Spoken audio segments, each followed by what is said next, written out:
What's going on, Hey, everybody who's tuned in to the NFL segment? We got Christian on here again this week. We like to call him Coach Johnson. I'm not gonna take that away from him. We all respect Christian. Kim Johnson. Coach Johnson. But you know how you have Urkel and you have Stephon. For all of my people who grew up out there watching Family Matters. Someday, Christian, well, you have Urkel, you have Stephon. Stephon is Coach Johnson. Urkel is Christian. I have a feeling this week on the podcast, we're going to get a lot of Christian, but he likes to try to act like he's sprinkling it with a little bit of Stephon, Coach Johnson. But nonetheless, whether he's Stephon, whether he's Urkel, whether he's Coach Johnson, or whether he's Christian, we love him and we respect him. This week on the podcast, we have, I don't know if it's Coach Johnson or Christian, but he's here, ladies and gentlemen. Take us away. what's happening, everybody? What's happening? Week 5 is in the books. We just had our last game. The Titans obliterated the Bills. They looked very good on Tuesday Night Football. But we have a couple other pressing issues that we're going to talk about today. First, we're going to talk about Dak Prescott and his injury. As we know, Dak was trying to get a long-term deal done with the Cowboys this year. Before the season started, was not able to come to terms with that deal, and so he bet on himself.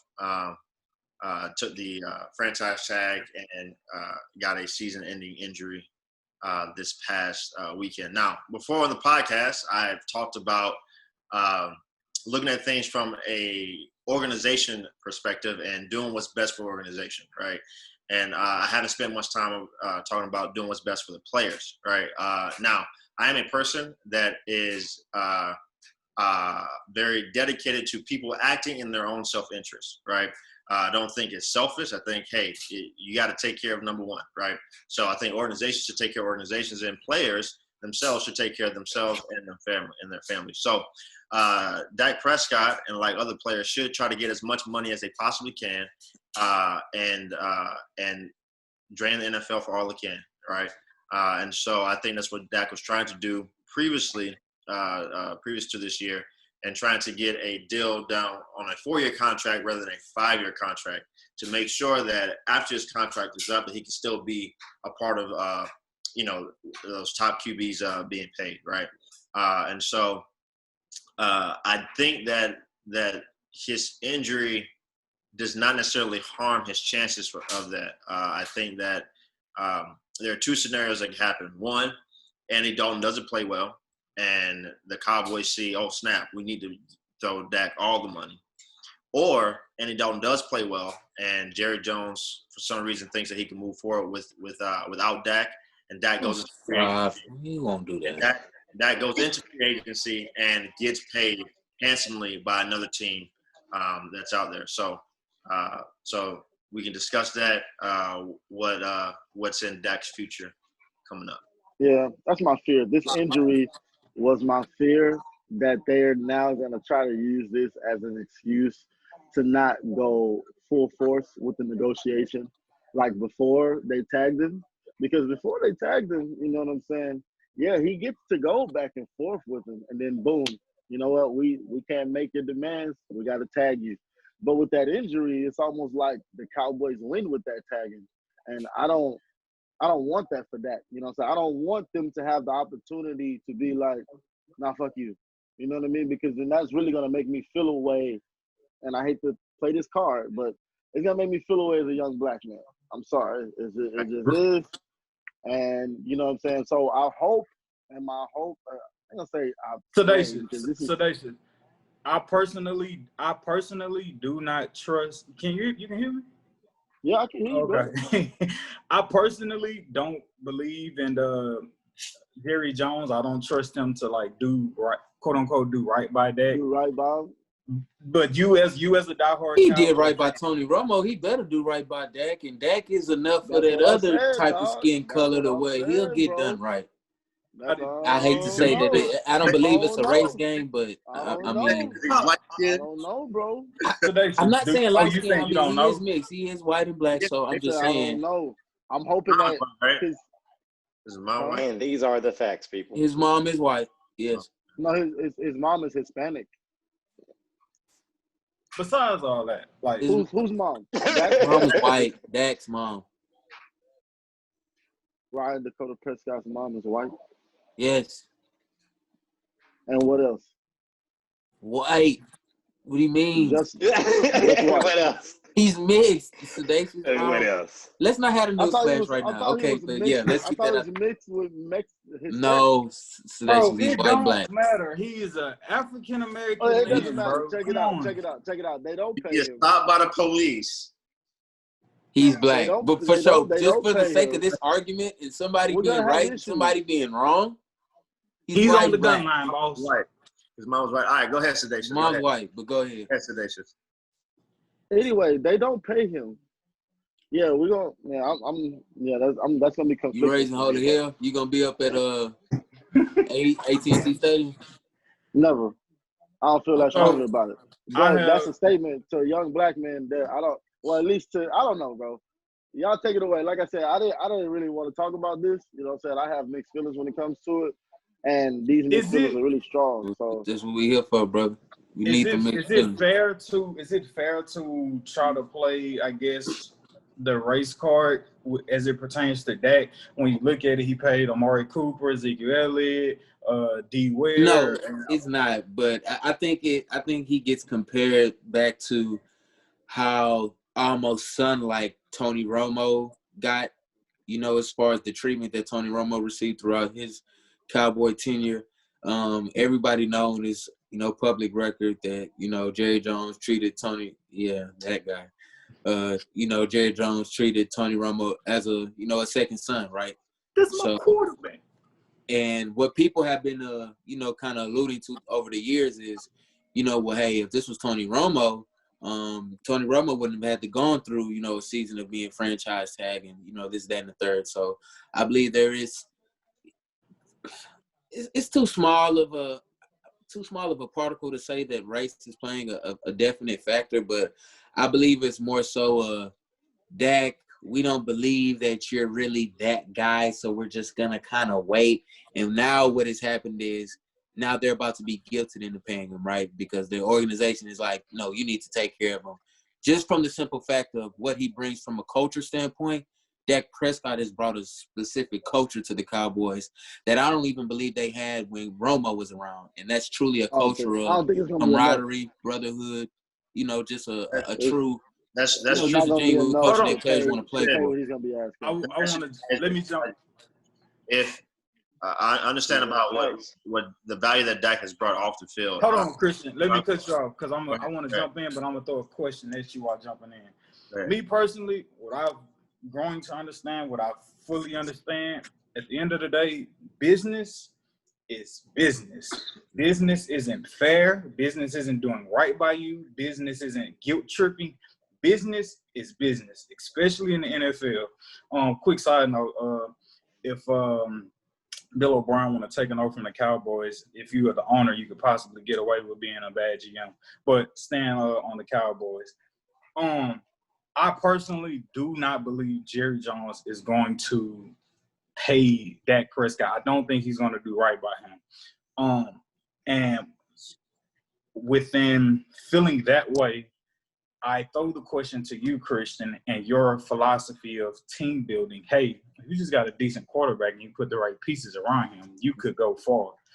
So, Christian, do you think if Jerry Jones decides not to do right by Dak Prescott, do you feel like he may adopt the philosophy that, like, hey, I got enough good pieces. If Andy Dalton can just get us over the finish line till we get like maybe a trade or a draft pick, like we'll be all right. But I'm gonna let Dak go on his way. It depends on how well Andy Dalton does. The thing is that they are in the perfect situation to figure out if my hypothetical philosophy could actually work, right? They have, I mean, arguably the best receiving core in the game, right? They have 4 guys that are legitimate receivers, right? Possibly 3 guys who could be number ones on any given team. Their offensive line is not the same as what it used to be, but it's not bad. Ezekiel Elliott, though he's not playing like you know, the straw that stirs the drink, he still has that ability, right?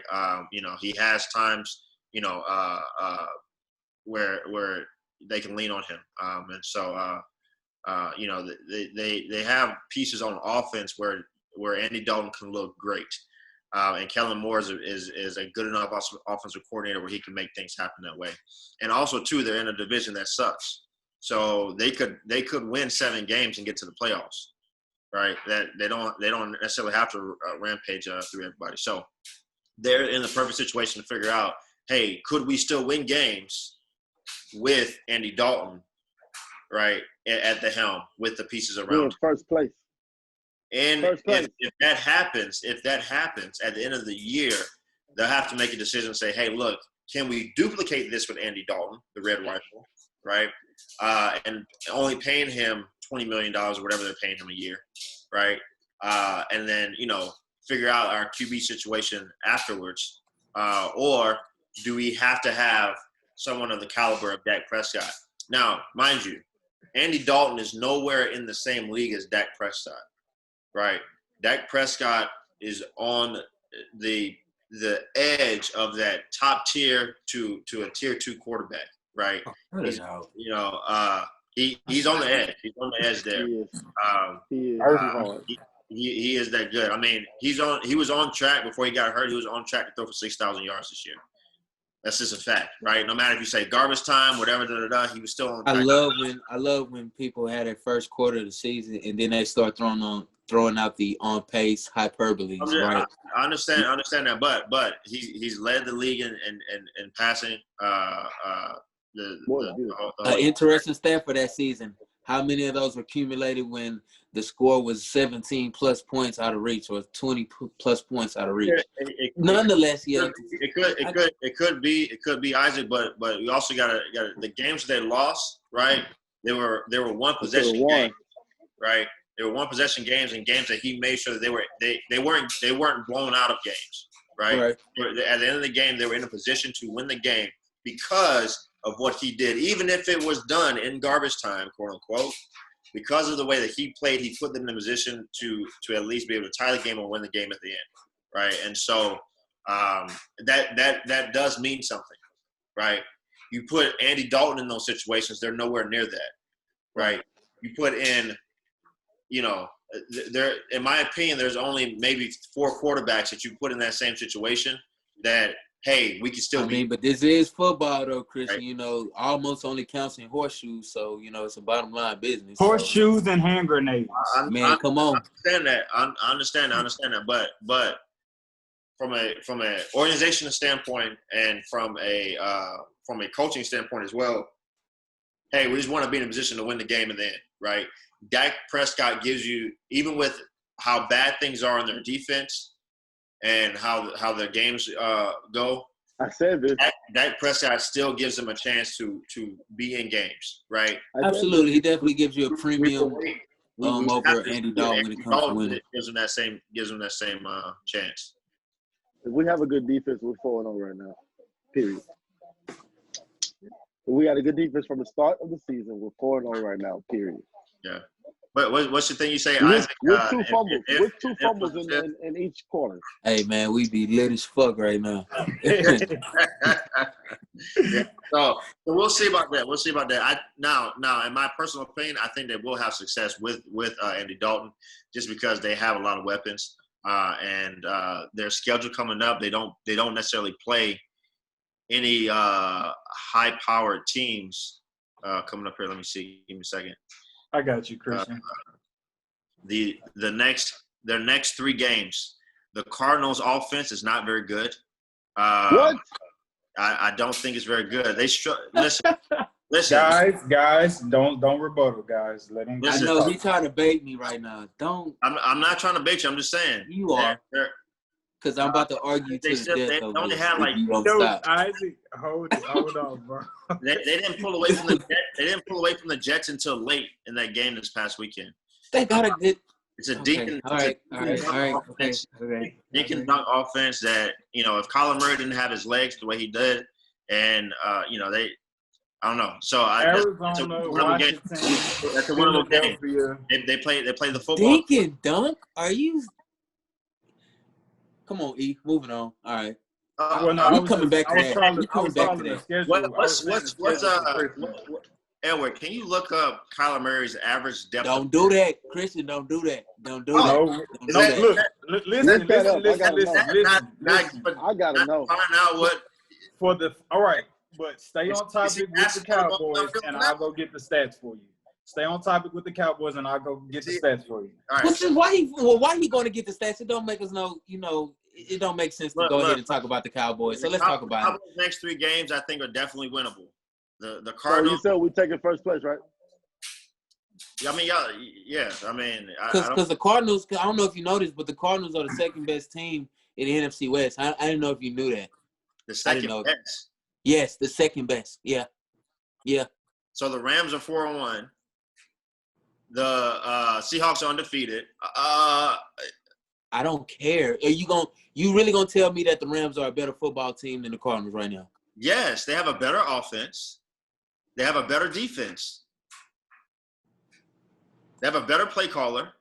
I don't know about that. Oh, that D I give you. I'm just not on offense, Christian. I'm not seeing the great offensive prowess that I'm used to seeing out of the Rams. They had one game where their offense couldn't move the ball.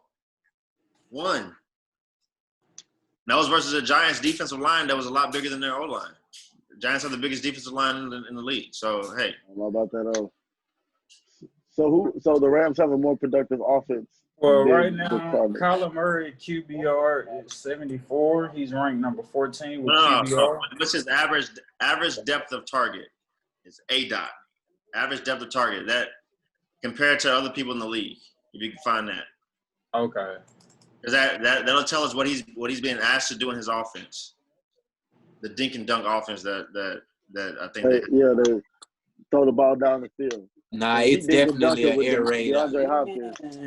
The air raid itself is a dink and dunk offense. I call it air raid. Hey, get guys in space, yards after catch. I don't know, man, because Hopkins, boy, that boy an animal. Hopkins is an animal. He's doing well in the offense, but also too, they don't ask him to throw the ball down the field until late in the game. Well, I believe Cliff Kingsbury's got to be a little more creative, early quarters as far as play calling and shots, as far as getting it going off the play action, because they do like to take some play action shots, but. I mean, if you're not seeing them as frequently as you like, I don't believe it's merit enough to say that they're just this, like you said, dink and dunk offense that's just incapable of moving the ball. And quite frankly, I don't care what the record says. They may have one more loss than the Rams, but I don't believe that this year presently constituted that the Rams are better than the Arizona Cardinals. I just don't believe that. They played each other yet? No, they haven't. We'll see. They haven't played each other yet. They haven't played. We'll see. The Cards look hard. We'll see though. They in the division, so they'll play twice, won't they? Yeah. They'll play twice. We'll see. I'm trying to figure out when maybe once. I don't know. The Cardinals, dang, they don't play the Rams till late in the year, man. Do they play them twice or once? Beat Seattle the other night. Who was that almost beat Seattle? They play them once or twice. They play them twice in their division. Yeah, right. That's what I thought. Yeah, they don't play until later in the year. But yeah, all right. So that's what we got in the Cowboys. Next, hey, the Bill O'Brien era is over. Before you start, I must intro. Go ahead. Go ahead. And I also, I ain't gonna lie, I'm struggling to find the average, the Dunkin' Donuts stat. Did I say Dunkin' Donuts? The A-dot stat.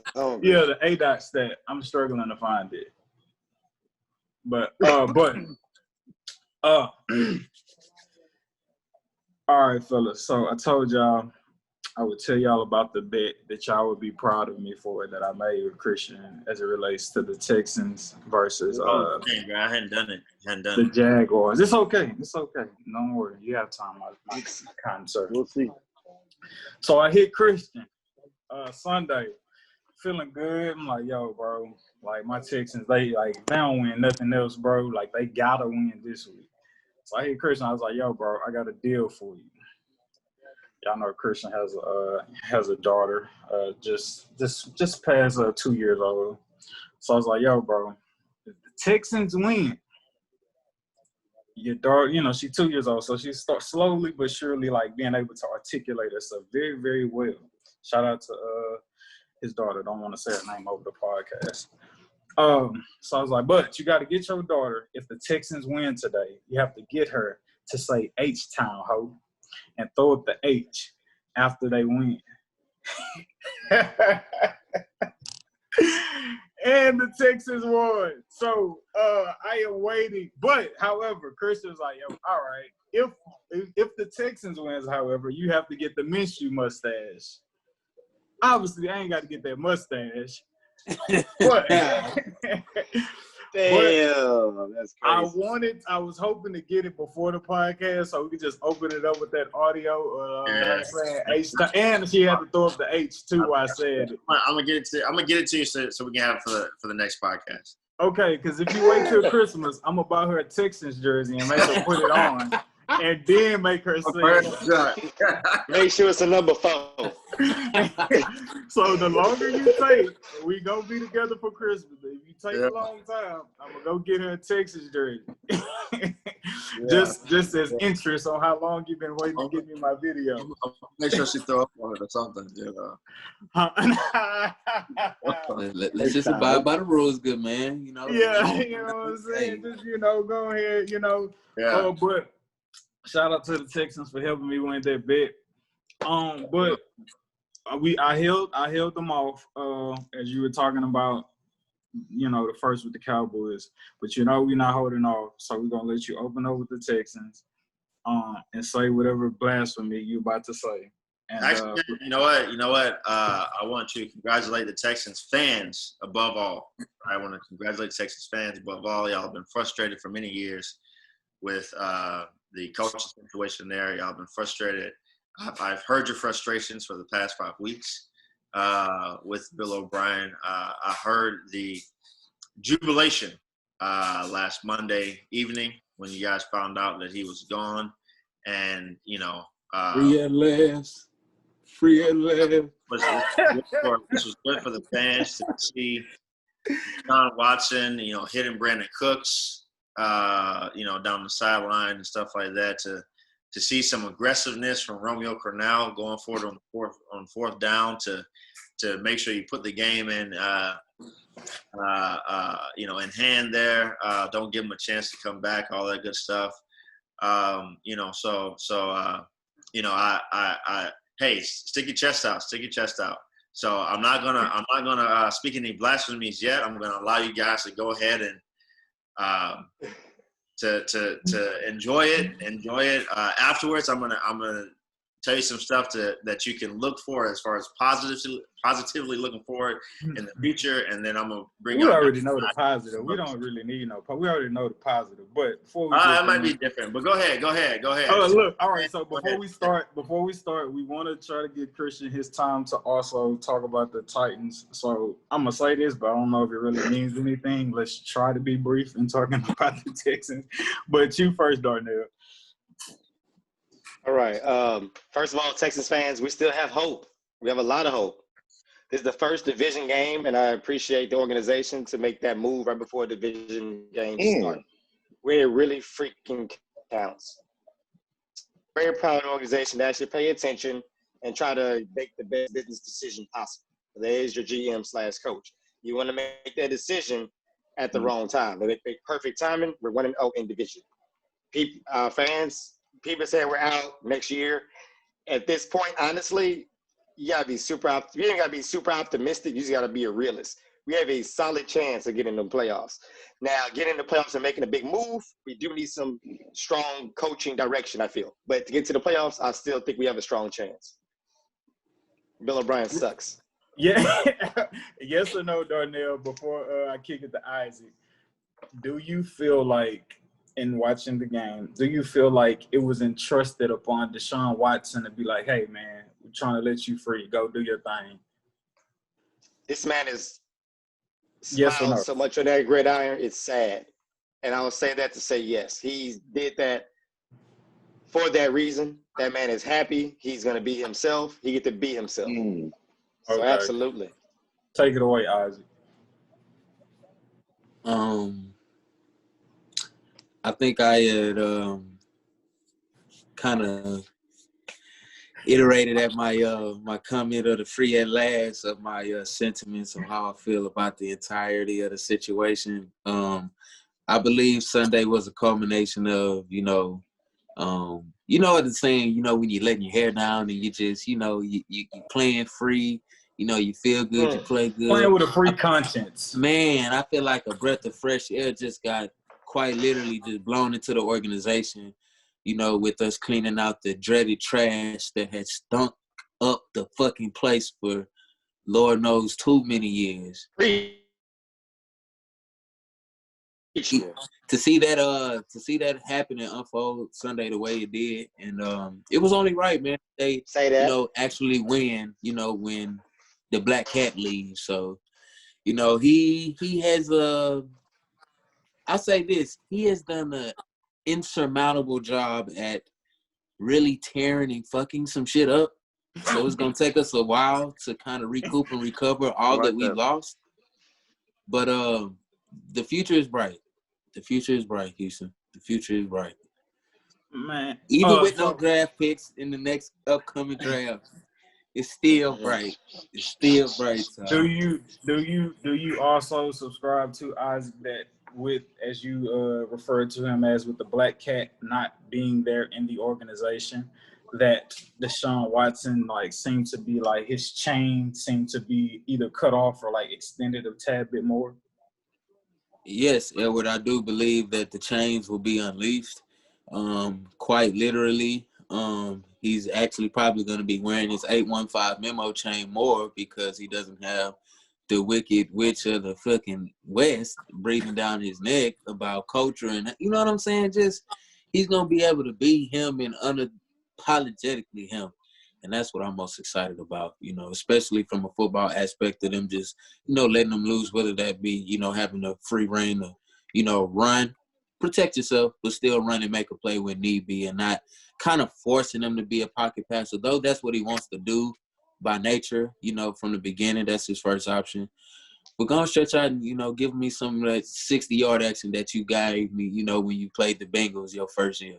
I need some of that. Man, bro, it was Sam Darnold's run was kind of Deshaun Watson-esque, if you kind of remember that from a couple years ago. It was. That's what it reminded me of. But big facts.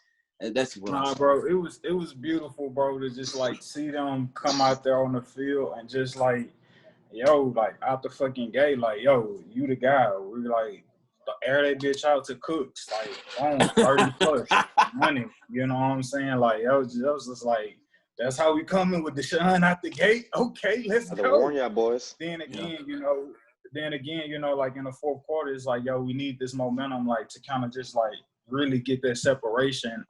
He threw another beautiful ball. He was just amazing, giving opportunities, that some people say that he doesn't really often make or whatever. And I just feel I was listening to the broadcast and they were talking about Tim Kelly, and they were just you don't have O'Brien. What is how are you going to try to move on? And he was just I'm going to try to open up the plays and just try to break the mold. And when I heard that, I just interpreted that as just Tim Kelly himself acknowledging and saying, I'm paraphrasing to what he said. I know it, but that's still telling of what he said. Yeah, you know what I'm saying? He was I'm going to try to, put certain guys on the field, give more guys opportunities, and try to pick plays to break the mold, which to me said that he felt like there was a mold being created or sculpted that wasn't really to the best benefit of the current team that's in place. That's what that said to me. And these are words coming from Tim Kelly's mouth, who I guess was one of his fucking henchmen. Who was under his regime, his apprentice, you feel me? That's when So you know it's real. That's when you know it's sour. you feel what I'm saying? So I think sometimes things are not about X's and O's. Sometimes things are about culture. Sometimes things are about relationships and just how well and how do you gel with players and coaches. And us Houstonians, us Texans fans, we have said it time and time and time and time and time again. Yo, if we can break free of Bill O'Brien, we will see some bit piece of ray and sunshine. People, yo, be quiet. Y'all don't know what y'all talking about. He's a good coach. It's not his fault. He sucks as a GM. That's why he's a bad coach. Let him still be your coach. He's got you to a couple of playoff appearances. He's only had like 2 losing seasons. Don't do that. You will have to struggle finding another head coach. Like, why would you want to do that? and we're trying to tell these people, no, like, we know our team. We watch our team like religiously. Like, we know where the problem is. And when the problem finally left, when the problem finally departed, we saw results. We saw the ultimate result. We saw the ultimate result. We saw a W for the first time this season when we were being buried in L's. Y'all couldn't have got that W with Bill O'Brien? No, the stats prove it. No, not at all. Not at all. It's mental. They should stay with me, baby. Not at all, bro. No, I mean, that thing had gotten so mentally debilitating. His presence was like a nuance of like just this annoying gnat that you can never just get to fully leave you. You know how you be outside, hot summer days, Houston, it's real hot, it's humid outside. So, you might run across a field with some fresh gnats around and, they just buzzing all over the place and they might not leave you alone. He was that to our organization, just in a way, busy with all these bullshit moves, but you still in one place. He's just doing a lot of it's just nothing. There's no purpose in it. Some people would try to say, oh, well, the Jags, they didn't have all the right pieces to their defense. Deshaun Watson finally had his best game of the season. Will there be more to come this season? Absolutely. The best 350. Who y'all play? I'm telling you, man. Hold on, let me finish. I didn't interrupt about the Cowboys. I let y'all get y'all stuff off. Go ahead, Elward, so I can bring you up. 359 passing yards, 3 touchdowns. And again, bro, they entrusted him to make plays. They gave him the ball. They weren't pedestrian. They weren't trying to manage the game. They were trying to say, Deshaun, yo, make these throws. Like, let's try to win this game. Let's put them out their misery. Let's not wait till it's too late and they came back. It was so evident. Like, you know what I'm saying? It's like they played like they wanted to win. They were not playing not to lose. I can cry because it's like I kill y'all, but shout out to the Texans defense. I know that was probably the only game y'all had in y'all. Like, that was the last game Jimmy Butler had in him for Game 6. But I appreciate the effort. I hope that we can continue to build on that. And I can keep talking, bro, but yo, man, it's evident. We proved our case. If we got Bill O'Brien out of that, we would then begin to see sunshine. The floor is yours. Okay. That was beautiful. Well, I'm going to start with the positive, right? Start with the good news. Okay. We got the good news. Wait, stop. Can I time out? Because we didn't get Darnell. I really got to hear him talking shit. No, he did. He went first. Oh, okay. Where was you at? First. I don't know where I was at. I didn't hear shit. What did you say? He was serious. No. Yeah, no. He went first. Go back. Pay attention, bro. All right, look. Here we go. I'm going to start with the positives. Positives, right?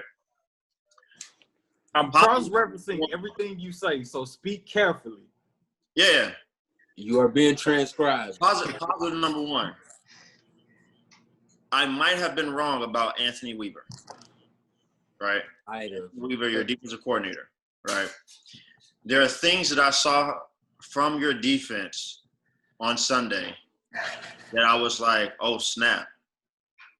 he might be better than I thought he was, right? And maybe I was thinking that he wasn't that good because a lot of players were missing assignments before, right? Now, just a little caveat real quick. In judging a team, right, or judging a player's play, right, there are three things that coaches always look at, right? They look at the player's alignment, right? Hey, are you lining up in the right spot of the field? Their assignment. Are you doing what we asked you to do? Are you covering this guy? Are you switching off on this guy? Are you running the right route? Are you blocking the right person, right?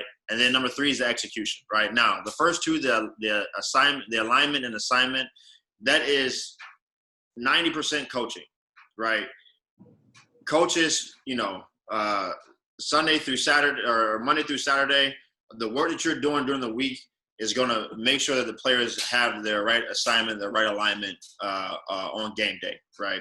And so in the first 4 weeks, I saw a lot of times where players were out of position on defense, right? And I did not see that this game. Also in this game, there are a lot of things as far as scheme-wise that I saw him do that I was like, wow, this is incredible.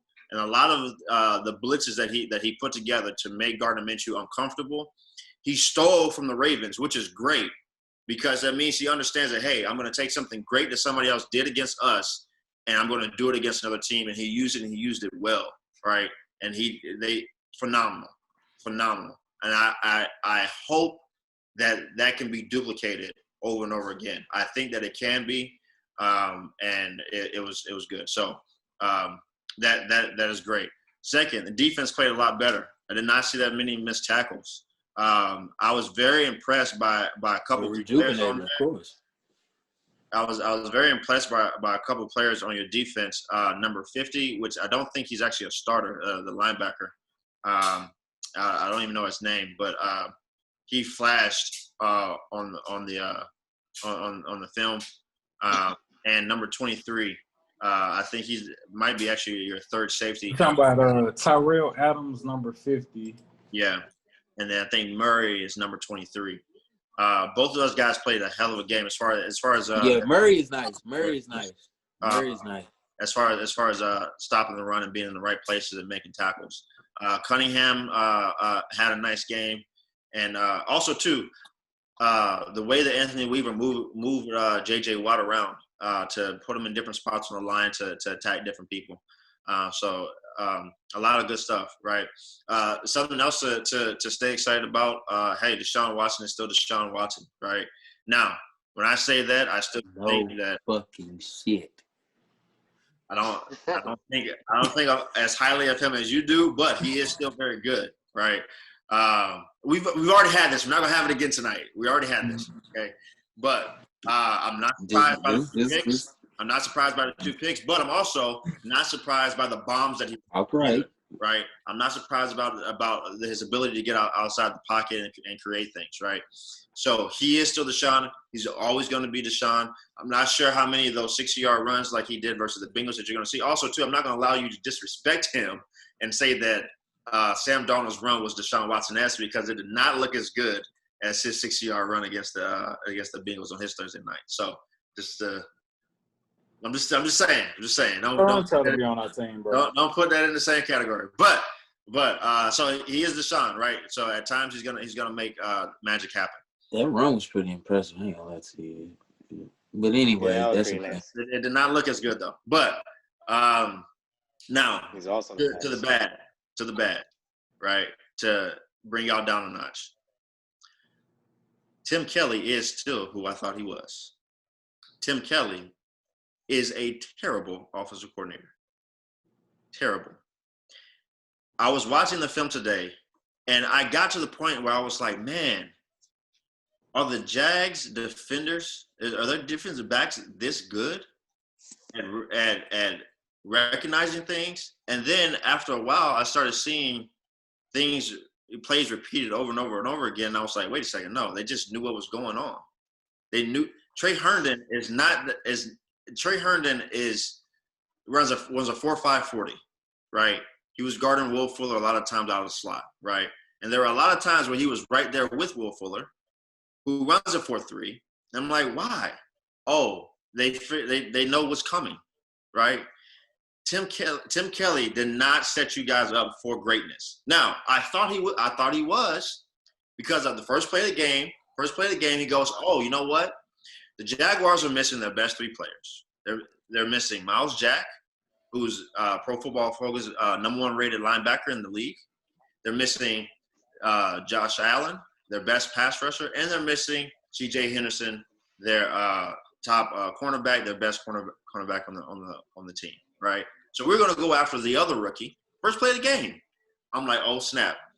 Tim Kelly might have figured it out. What does he do the next 3 plays? Goes away from him. Runs the ball. Got a punt. Okay. Over and over again, though, you saw him putting things together. Well, I'm like, bruh, that play does not work versus this defense. You're seeing this defense over and over again. Why are you calling this play? Now, on Deshaun Watson's first touchdown to Fells, you know who called the play? Deshaun Watson at the line called the play. What? Deshaun Watson at the line called that play. Not Tim Kelly. Deshaun Watson did, right? You don't say. Yeah. Hold on. Never said. Bro, he's like, I'm trying. So He can hard to call let him plays talk, at the bro. line. Hold up. That's I have not never Texas said that he did A&M. not have the ability. Now, if you go back and listen to my rant against him when he played the Ravens. The reason I was so upset with him is because he made mistakes on the line when I knew he could do better. Right? He called the play at the line because he understood that, hey, these 2 linebackers do not know what they're doing. They don't know what they're doing. Somebody's going to mess up. He calls a post or a deep over route with Fells behind the linebackers, right? It's a cover 1 robber coverage where whoever is the nearest to the receiver coming across them, they take that guy and the other guy stays in the middle, right? They both stayed in the middle. They didn't take the tight end. Touchdown, okay? His other throw to Will Fuller for the touchdown, right? Wasn't a great play call. Deshaun Watson magged it. He gets outside the pocket, hits him, right? His last touchdown to Brandon Cooks, right, on the 4th and 4. It's an all-out blitz, right? They call double slants. Nothing genius about this. Double slants, and then Brandon Cooks beats. Hey Christian, are you trying to say Deshaun Watson is like making plays and overcoming the offensive play calling? I think you guys are misunderstanding what I'm saying. You guys are misunderstanding what I'm saying about Deshaun Watson. Before, I said Deshaun Watson is not a tier 1 quarterback. We've texted through this, Edward. I said he's not a tier 1 quarterback. He's not on. I said nothing about him being tier 1. I asked you a simple question, and you start talking about whatever you're talking about now. I seem surprised that I think Deshaun Watson's a good quarterback. I think he's good. I don't think he's great. I asked you one question. Can I make a comment? So I just want to finish this up real quick. Joe Burrow is better than Deshaun Watson. Isaac, let's like, bro. Okay, all right. Quarterback. Now, as far as your offense getting to 30 points late against, according to the analytics community, the Jaguars are the worst defense. Nowhere. Same way Dak Prescott be getting to 30 points late with his. Nowhere close. Hold up. Nowhere Dak Prescott better than Deshaun Watson. to anyone else. Shut the. Hey, boy. Hey, boy. Isaac. I want to warn you. We're going to respect your loss right now, Sedacious. Tread lightly. Respect the numbers. I want to warn you guys about this hope that the offense got better because Bill O'Brien left. It did not. You played a team that, mind you, 2 weeks ago, Ryan Fitzpatrick went 90%, completed his first 18 passes against this defense. It's magic. Okay? Phillip Rivers, threw for 400 yards against this defense. Has not done that again this year. Everybody we played has had their best numbers against this defense. Now, Ryan Tannehill has done well. Joe Burrow's done well against other people, right? But this defense is the worst defense, and it also did not have its 3 best players on the field. After the game, you know what Jags fans were talking about? They were like, man, our defense actually looked pretty good today. Because they looked at that defense compared to the other 4 games that we played. And through the first 3 quarters in the other games, the defense looked like a JV team. But the first 3 quarters in this game, hey, the defense was keeping us in the game. If you would have told any Jags fan that, hey, at the end of the half, the Texans would have 10 points and we would have picked Deshaun Watson off once already. We'd say, oh, snap, we're winning the game. If you would have told them that starting the 4th quarter, the Texans only have 13 points and we picked Deshaun Watson off twice, any Jags fan would have told you, oh, snap, we're killing them. Because our offense is actually pretty good. We just didn't score in the red zone. We went up and down the field on you guys. We just didn't score in the red zone. And so the idea that the offense is back on track and that, oh, snap, once Bill leaves, we get a win. Hey, we also just set a record at being the first team ever in NFL history to provide the first win to a winless team 3 weeks in a row. Yeah, So, there's also a record. I guess to also the thought that the Texans are now that we're free now, everything's on, the playoffs are here. You got the Titans coming up. You got the Packers coming up. The Titans are a way better version of what the Jags are. Ryan Tannehill is a better version of Gardner Minshew. Arthur's better play caller than Jay Gruden. Their defense is a much better version of what ours is. Bring it to finish that point you had, Christian. The Texans have also beat the Jags the past 11 out of 13 games. Understand the history between the Texans and the Jags. Guess what? You only play the Jags twice. You have 14 other games. 2 and 14 don't get you to the playoffs. Well, I mean, we're rebuilding at this point, so I'll take those 2. You said, man. Somebody else said playoffs. Somebody said y'all have hope this year. You just hope you can get Trevor Lawrence in the draft. That's what you hope. Oh, and also for the listeners, remind you, his elbow nudge comments of Deshaun Watson is the same guy he put up a marketing campaign for last podcast on how the Jags should possibly try to get him. But let's talk about the Jags, Christian. Right. I didn't say no. I did not say the Jags should get him. I said that he should actually be traded. And to be fair, you still want him with your team. You know who you sound like right now? I would not. You sound like Jeff Van Gundy right now. If the Jags got you sound like. Who's the trade LeBron James? Watson. Any team. How is that working out? I'm Cowboy. Would you like to further keep talking about the Jags? Yes, I do want to address the Jags. I mean, you guys can rebut me if you want to first before we get to the Jags. We're being the dead. Okay. We know Deshaun Watson is the guy. Wait. I believe he is the guy. Oh, yeah, let's go. Just a quick side note. No, take your Real time, quick. bro. Okay, you have to understand this. Bill O'Brien was a virus. He sucked that organization out. Plenty of players, personnel, they always do that. He sucked the life out of them. That's fine. Everything you're saying is facts. We did struggle against one of the worst defenses. But guess what? This is a brand new offense. It's the same offense. They're starting from the ground. No, it's the same offense. The plays did not change. It's the same offense. Mood is. The mood. Darnell. Into sports, my brother. The mood is messed up. Yes, sir. Forgive me for trying to speak for you, and maybe I'm not. I'm just trying to ask this for myself. Christian, why is it so hard for you to believe that energy and chemistry and just the aura around the locker room can be contagious to a team so much that you don't believe that players don't want to play for coaches? You don't believe that coaches can be a virus just off how they act towards players? You don't believe that? I didn't say that Bill O'Brien wasn't. I didn't say that. You never did. Didn't say he was either. You never gave him his credit for being one. Every time, and what I'm saying, I'm not there. what I'm saying, Can I to ask you a is question? every time No. you talk about O'Brien, you sing his praises as a coach. You sing his praises as a coach every time you talk about him. And we as Texas, how you try to tell us, you know what Jacksonville fans were saying? Oh, we played pretty good against the Texans.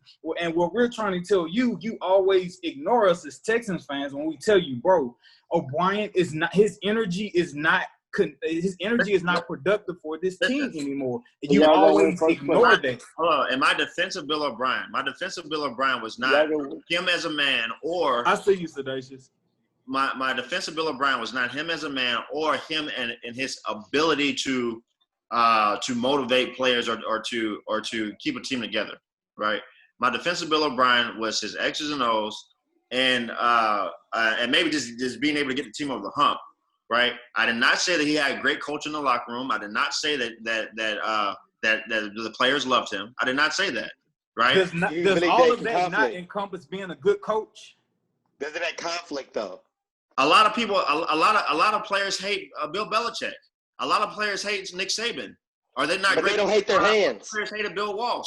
Or were they They not? don't hate their hands. But they have a winning system, so whether you like them or not, you're going to like that. them enough to be a part of that winning system. They got those to prove it, bro. That matters. You go shut the fuck up when you see some rings. LeBron step in that room. Rings. Brady steps in the room. Bill Rings. Belichick had Tom Brady. Y'all called the Sean Watson Tom Brady. Rings. Before Belichick had rings, he His was coach a called him Michael Jordan. That's what I know. Huh? Yeah. The answer to that question, Sedacious. That's what his But coach was he called still him. getting the same respect as he is now back then as being that same coach? No, it took him time. It took him proving it. People didn't like him, and as an overall NFL, we all respect Bill Belichick because he's proven it. And he can do whatever he wants. He can fire whoever he wants. He can hire whoever he wants because he has the rings to prove it. Lawrence Taylor, arguably the best football player to ever play, said that in his first meeting with Bill Belichick, when he first saw him, he was like, "Who the f- is this guy? Exactly. He never played the game. I don't know who he is. He needs to get out of here." At the end of the meeting, he was like, "Wait a second, I might be able to do something with him," because he saw before they win games with them, he saw, wait a second, there's something in the knowledge that he has. I can deal with the other BS because the knowledge that he has can take me somewhere. This is before rings. This is before that he got anything with Bill Parcells, anything on his own, right? Okay. Until they that's organic. They were being successful. This he said this before they became successful. Now, and my defense of Bill O'Brien was nothing about what he was able to do to rah-rah up the guys, right? Or to have the guys like him, or I never said that he didn't have toxic situations or anything like that. I never tried to defend him on that point, right? My defense of him is that, hey, he's not as bad of a coach as far as getting the results that you guys are talking about, as you say, as you think. Also, he's not as bad of a play caller as many of you guys think, right? I thought he was a much better play caller than you guys thought. Tim Kelly, on the other hand, my point is saying this: everybody can be kumbaya in the locker room, right? I've been a part of teams that have been kumbaya and we sucked on the field, right? Everybody can be kumbaya, but what's going on the field and what most of you guys are concerned about in Houston, and even J.J. Watt said this, it's about making number 4 look great because you have something in him, right? Now, I can think less of him than what you think of him because you think of him as God, and I think of him as just another guy playing the position. Wait. Right? No, I don't. Well, you don't think of him as that. But he is still a very good quarterback, and he can still have much success in this league, right? But he will be severely limited under the Tim Kelly system, which is even worse than what Bill O'Brien was. And you guys thought that he was handcuffed under Bill O'Brien. Tim Kelly is not a good offensive coordinator. He's not ready for the job yet. He's just not. You will not see the success that you saw this weekend duplicated week after week after week because you would not play a defense this bad. You made players that were not very better than they were on Sunday. Hold on, Darnell. Sidney Jones had a 91.2 grade from PFF at the end of the game. Do you guys know who that is? No, you don't know who that is. But No one does. You just said though that Deshaun. I'm saying because of Tim Kelly. Listen, the NFL is hard, right? The NFL is hard. Deshaun Watson is not good enough yet to take bad play calling and just take over a whole game against a good or even a decent defense. He did it versus a very bad defense that was very hurt. He's going to be limited throughout the rest of the season because of Tim Kelly. What y'all thought with Bill O'Brien is going to be even worse with Tim Kelly, right? I'm just trying to get you prepared for it for the rest of the year. I'm not talking about him as a player. He's going to be fine. He's going to have particular plays throughout the games that you guys watch and be like, oh yes, this is the design that we know. But it's going to be very limited because the play caller that's calling plays is not very good. What's your question, But today? you didn't listen. Do you still have it? So do y'all believe that firing Bill O'Brien fixed the issue? Yeah, it's a part of it's a part of strong. getting to the solution. No, did it fix the issue? I believe define it what you did. mean by issue, so I can answer your question accurately. Y'all wasn't winning. Y'all fired him, and then y'all got the first dub. Y'all feel like firing him was like the direct reason that y'all won? We had to cut off our hand in order to save our arm. Yes, I do. Okay. You know, we did because Beautiful with the analogy, decisions that he was beautiful making analogy. with the GM hat, it was quite literally poisoning us from the top all the way to the bottom. So, So now that Bill O'Brien is gone, y'all could possibly take the division. Y'all believe that? I don't know. No. I'm not sure. I'm not sure with as decimated as we are, as far as us not having, as many draft picks as we once would have, because Sir Genius fucking a lot traded them all away for literally nothing in compensation of some of the best players in the league. I believe with that framework in place and with us, being depleted as far as, not having the best available, play caller, paging Eric Bieniemy line one. I believe we're going to struggle this year. I believe at best we could maybe. We still got our defense. We could maybe be 9-7, 8-8 at best, but we possibly could maybe be looking at a losing record this year. But you also have to look at strength of schedule. We have one of the strongest and toughest schedules this year as well. I believe we might have been rated like top 5 in schedule strength this year. I feel that. I feel where y'all Also, at. I want to drop a note that just like he praised, because at the end of the day, where you like it or not, he praised that player back to him making a decision. He couldn't do that under Bill O'Brien. That's what you have to realize. There was no, I'm sorry, that was the issue. There was no change to play or I see something in the defense. It's my way or the fucking highway. And that was the biggest issue. Just like you played it. Oh, he's seen this and he's seen it. He did Deshaun Watson. That's what we want him to do. We want him to be able to recognize the defense. Yes, it's going to be a rough start. It ain't going to be perfect. It's not going to be perfect. Absolutely not, because this is the first time in the NFL he's actually got a chance to experiment with it. It's going to be some trials and tribulations, but the end result is going to be grand, I feel like at the end of the day, he's going to be able to experiment, get those kinks out, and be able to do what he needs to do. Like he's going to be able to plate make. Gotcha. Jaguars. Lay it on us. All right, we're going to get it done real quick. I just want to let you know this, as far as just from Football Outsiders and their study of a future schedule, right? So they say that your past schedule was the second hardest schedule. Your future schedule is the 17th hardest. All right, so the 16th easiest schedule, right, remaining. And then the Cowboys, they actually say that you have the easiest schedule remaining in the league. So let's go get first place, guys. Yeah. All right. Now for the Jags. For the Jags, we haven't spent much time on the pod talking about the Jags, right? I want to talk about the Jags coaching issues. Okay. Now, my issue with the Jags is not with the culture. I think the culture right now is fine in Jacksonville. It's not with toxic locker room stuff. We don't have Bill O'Brien there.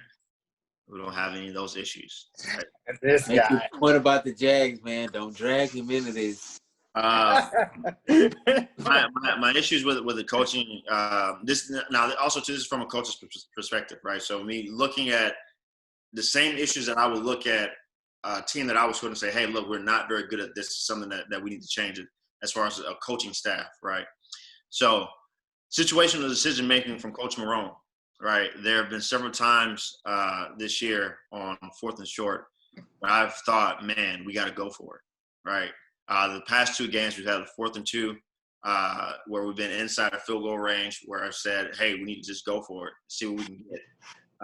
And immediately we went for the field goal, and next thing you know, we missed the field goal when we were on our 3rd or 4th kicker that time during the year, which started a negative ripple effect. We don't have a good enough team to overcome things like missed field goals when we could have points. So you just figure out, hey, when we're going and when we're not going. The second thing, I can't stand watching the Jaguars' 2-minute offense. Too many times when they're going on their 2-minute offense, they take too much time. Guys, they catch a ball, they don't go out of bounds, right? They try to make a move into the middle of the field, then they get tackled, 3 guys get on top of them. It takes another extra 10, 12 seconds to now get to the line because they didn't at least know to make an effort to get out of bounds or immediately go down, pop back up, and run to the middle of the field to give the ball to the referee, right? You see other good teams do this. I haven't yet to see that with the Jags this year, right? Yeah, they're not a good team. That's not true, bro. That's not true. What do you mean it's not true? They're not as bad as you think. Oh my gosh, this guy. Those things are. They're worse. As those things are factual in situational football. We can go back and watch the film. That's not true. It happened at the end of the game against y'all. James O'Shaughnessy gets a ball 2 yards from the sideline instead of getting out of bounds. James Lofton on the broadcast yells, "Get out of bounds!" He decides to try to make a move. He gets tackled by 3 guys. Takes him forever to get. I think you should want to play that aggressive on your team. The next play, they get the ball to Laviska Shenault. He's 2 yards from the sideline. Instead of him running out of bounds, he decides to try to break a couple of tackles, and he gets tackled in bounds. Right. Instead of do y'all call seconds, you have 2 plays in 2 minutes. Do y'all ever call him O'Shaq Hennessy? Yeah, we do call him O'Shaq Hennessy sometimes. It depends on how well he's playing. If he's playing well, we call him O'Shaq Hennessy. If he's playing terrible, we just say freaking O'Shaughnessy. O'Shaq Hennessy. So it depends on that. And then the next thing would be defensive misassignments. I know a lot of Jag fans have been calling for Todd Walsh, our defensive coordinator, to be fired for even since our 2017 season when we were Saxonville. That's not right to him. A lot of people were calling for his job even then, right? Because it just did not like him as a defensive play caller in different situations. There's an argument to be made from a Texans fan, Mr. Brett Kellerman on YouTube, did an actual YouTube video on the defensive play calling in the 2017 AFC Championship game and how Todd Walsh kind of effed that one up. So if y'all want to go watch that, support a Texans fan on YouTube, Mr. Brett Kellerman. That was a pretty good one. So, but in my opinion, I don't think the scheme's the problem, but I do think that even in that season and since then, even when we had great players on the defense, even when we had veteran guys, there were too many guys that were missing assignments. Where you would, you'll see guys running wide open and anytime you see someone running wide open in the NFL, offensive coordinators are, you have some offensive coordinators that are good, that are really good, but they aren't that good to get that many guys open over and over and over again. Only when you have defensive misassignments. And so they had that too many. Even this past weekend against the Texans, they had a bunch of times where guys weren't aligned correctly, were missing assignments, which led to big plays. And seeing that's directly on the coaching, right? What I talked about earlier, alignment, assignment is directly on the coaching, execution is on the players, right? So, but that's the bad of the coaching situation. I think the offensive play calling, as far as Jags fans are concerned, a lot of people were praising Jay Gruden in the first couple of weeks when the offense was humming along, and they've been upset with them the last 3 weeks. I think the play calling is fine. I think that that guys are schemed open well. I know people want him to run the ball a little bit more, but situations dictate, when to throw and stuff like that. I think that there was no way in this past game that James Robinson was going to get the 25 carries that everyone wanted him to. After the first quarter, the Texans started putting in some run blitzes, and he was getting negative yardage, and so he wasn't going to get that. I even think the 4th and 1 call that was a real F up on the 6-yard line. I thought it was an actual good call. The execution was No, before that play, I told myself, I was like, they got to go for that. And I don't think it was a bad play call. I went back and watched the film today, too. And he just, dropped it. Hey, you watched the actual film or the broadcast? The film, bro. Come on. Also, you were the one using my, because they told me I couldn't. They kicked me out because they said somebody else was using. Oh, for real? Yeah. Oh, my bad, bro. I thought no. You good. I just had to re-sign in. Oh, okay, my bad, dog. I'll make sure I text you next time. It's good, though. It's good, though. Boy, putting in his time. Something like that, yeah, but not really. But no, I went back and watched it because I was just like, is it something that went wrong? And like I said that they needed to go for that, but he just tried to switch it over and just dropped it. Fumbleitis. Yeah. So I thought that the design was the design was good. The execution, I thought 2 players didn't execute well on that play. Both O'Shaughnessy, because he effed up. I don't call him O'Shaughnessy on this one. He didn't sell his run block first good enough, and your guy Murray 23 was there to run with him.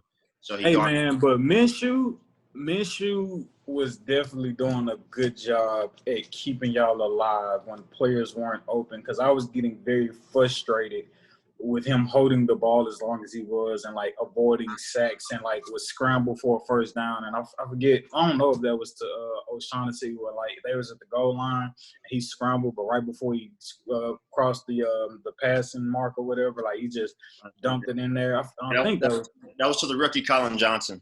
Yeah, Johnson. My bad, Johnson. Yeah, out of Texas. So, yeah, he 6'5". Yeah. Just for the Jags fans, hey, that brings me to the room for optimism. Man, there's a lot of good young talent on this team. James Robinson. Y'all had the most draft picks too this past draft, correct? We had the second most. The Vikings had 12. And we're the youngest team in the league right now too. So, but James Robinson, man, he's rookie of the month for a reason. He has a chance to be a star. DJ Chark, I wish we would have got the ball to him a little bit more in the game. He's gonna be a star. Keelan Cole, I don't know if we'll be able to keep him after this year, but man, he has turned into something. I can just go down the list: Laviska Shenault, Jawan Taylor, Miles Jack, C.J. Henderson, Josh Allen. Kayvon Chaison's going to be Yeah, Miles Jack been in the league 3+ years, bro. He's still only 25, though. He's still only 25. Okay. So, still a young player that's going to be something. If there's any optimism for the Jaguar fans out there, I would say y'all play the Lions this coming Sunday, who also only has 1 win. So, yeah, I think somebody got to get 2. Isaac, somebody got to get 2. Or y'all could tie. That's a possibility. I think to be honest with you, my reason for a lot of optimism actually is because of the way that Sidney Jones played. Now, I made my comment about Sidney Jones earlier, that no one knew who he was, right? And he looked he on y'all defense. He looked like a superstar versus you guys. We just picked him up right before the season. He got cut by the Eagles. But then I looked back. I was like, man, who is this guy? I looked at him versus the Bengals when he came in when C.J. Henderson got hurt, and I was like, okay, they threw the ball at him twice, He was right with Taj Boyd, and he was right with T. Higgins. Incompletions. They didn't throw at him again. And I was like, who is this guy? But I didn't go into a deeper until after the game, because I was like, wait a second. He dropped a pick that he should have had versus Deshaun. There's a tip ball, right? That he got the pick on. And then he had a pass deflection that ended up being a pick. And I was like, man, hold up, man. Who is this guy, right? Is he actually that good, or is Tim Kelly making him look great, right? I think it's a combination of the two. But I went back and looked him up. When he was coming out in the draft, he came out in the 2017 draft. There were some people that graded him better than Marshawn Lattimore and Marlon Humphrey, right? He was an early second-round pick because on his pro day, he tore his Achilles, right? So he had the injury issues, and people were like, hey, I don't know, he might, so he fell in the draft, right? Last 3 years with the Eagles, same thing. He's had a lot of injury issues, right? So that all-star play that we saw versus you guys, that could be him. If that is him, and if C.J. Henderson plays like he played for 2 out of the 4 games that he's played this year, we could be on track defensively. We could be on track. And I'm not scared of the Lions offense. I'm not scared of the Lions defense. I think that the Chargers are finding a way to F the game up like they have every game since they barely beat the Bengals this year. So I think those are 2 games that we can win. And then the Texans come to us, and I don't think we'll F up in the red zone like we did last time, right? And so I think debatable. You probably will, but I think we can get 3 wins in a row, and all y'all can rock the Minshew mustache.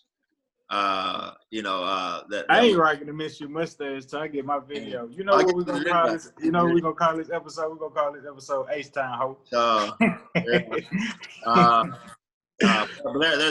There's a lot to look forward to. Now, as far as Gardner Minshew, I'm gonna say this real quick. Gardner Minshew is pretty much the epitome of philosophy of what you need a quarterback in order to win games. Gardner Minshew is no better than a tier 3 quarterback. There is a hope and a prayer that there is a hope and a prayer that he could be a tier 2 guy on par of a Drew Brees. It's a hope and a prayer. Hope and a prayer. Don't think don't let him go, bro. Don't think that's gonna happen, right? But he's a guy that when everything's right around him, you can win with him. What we did see, what Jags fans have saw the last 2 weeks though, because he is not a tier 2 guy or a tier 1 guy, when the game is put in his hands and we have to, and the team is leaning on him, the Jags cannot win. There were many plays that he missed, right? Keelan Cole opened twice down the field, holding the ball a little too long to try to get the strength enough to hit Chenault down the field. A couple passes that he missed to Laviska Shenault early on in the game that would have kept the chains moving.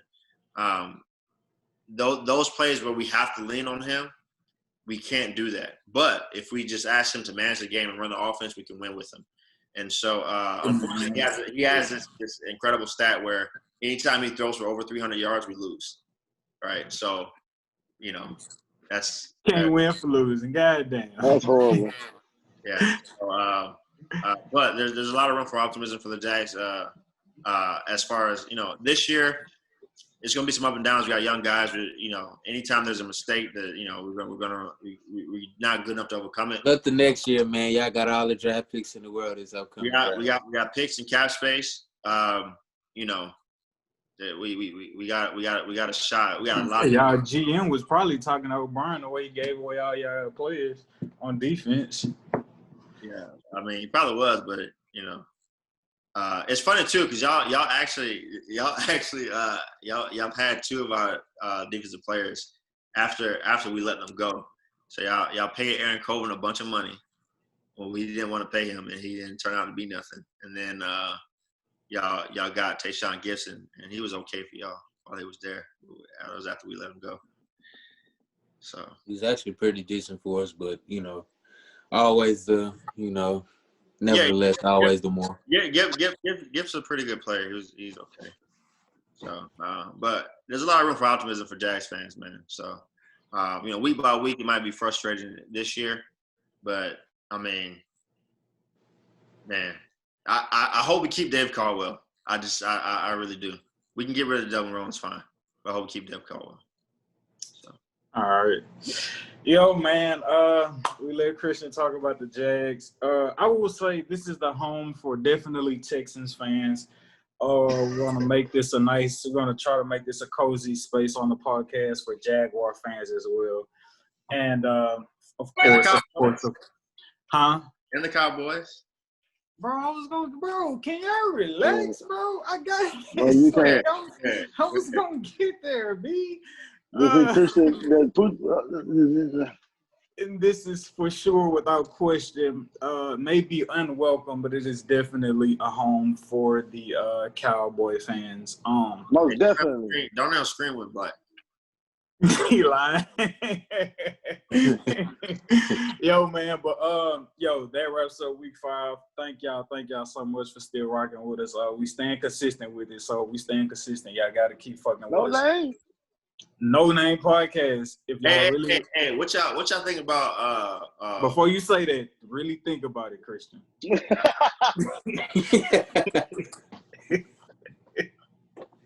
All right. You thought he must have thought about it and hated it. You know what he's saying? He thought about it and hated it. God damn. No, just because he really need a name, throw it out there. I just want to hear it. Yeah, throw it. Now I gotta hear it.